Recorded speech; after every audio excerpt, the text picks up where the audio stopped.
All right, here we go. We have Tonesa Welch, aka the First Lady of BMF. Welcome to Vlad TV. Welcome. Thank you. Thanks for having me. How are Absolutely, you? absolutely.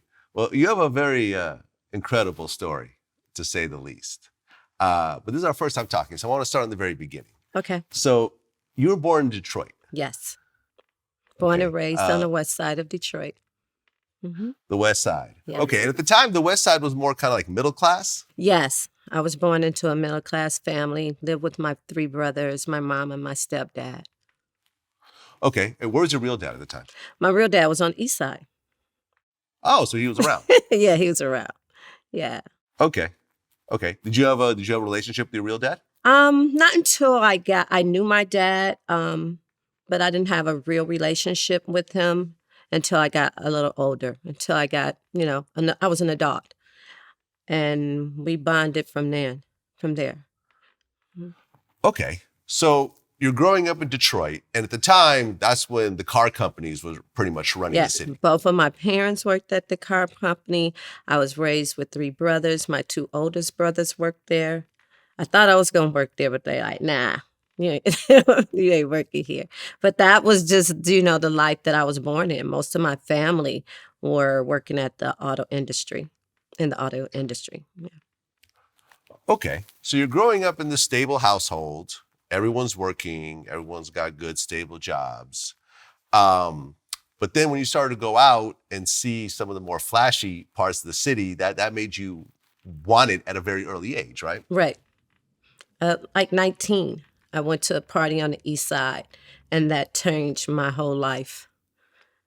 Yeah, the east side. Okay, but at 19, you also got pregnant. I was pregnant, and I think probably my son probably was no more than about 6 months old. And I went to a party, like I said, downtown on the east side of Detroit, and just that whole experience turned my life around. It's like I went in one door and came out and was a different person. Yeah, just the Okay, whole excitement, huh? and that was the Rooster Tail Club? That was the Rooster Tail, yes. And it was one of the hottest spots, and at that time, especially for people on the east side. Okay, so here you are, 19 years old, still a teenager. You have a child. Yes. You and the child's father ended up breaking up, right? Well, we stayed together I'm sorry, you're right. My child's father, he was my high school sweetheart. Yeah, we broke up. Okay, so now you're on your own, single Yes. mom. You start to, party in Detroit, and then you meet this drug dealer named Harold. Yes. Okay, now at the time, so if we're talking about, this was 1980.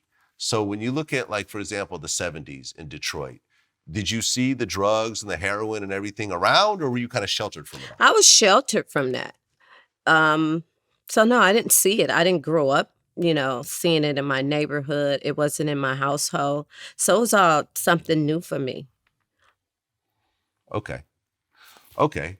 So you go and meet Harold, and this is not like anyone that's really been around you before. Nope. Totally different. It was like everybody was different. They were in there dressed to the nines. They were partying. Then they had champagne. It was just like everything was beautiful to me. Even if you go to the Rooster Tail, they still have the same decor. It looks the same. I mean, everything it's a little updated, but the walls, the staircase, they refurbished everything that looked the same. And so I went back there, I think, last year, and it just brought all back the memories of where I was standing, where I seen him at, the whole ballroom experience. It just brought, back all those memories. Okay, so you meet Harold, and he was a drug dealer, but not like a major drug No, dealer. he wasn't a major. At the time. Yeah. Okay, and at the time it was heroin, right? It was Harold, but he was hanging with, higher level drug dealers. So he was just like, a little underlord. But he was, yeah. Okay.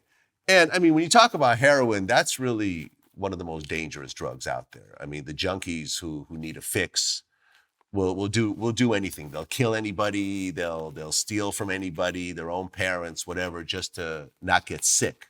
And I mean, I've just heard absolute horror stories when it comes to heroin. So suddenly you're thrown to this world with a heroin dealer, and how crazy does it get in the beginning?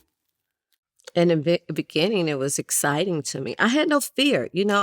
When I think back on those days, I think like, what was I really thinking? Why didn't I have fear? I didn't grow up in that lifestyle, but just seeing it, I wanted to really just know about it. I wanted to like, how do you do this and how much you make off this, and he was just showing me the ropes, and I just wanted to be involved. It didn't scare me. I didn't no fear at all. It's just like and even now I think about it, you know, selling it and getting it ready for the people in the mornings. I'm like, how did I do that?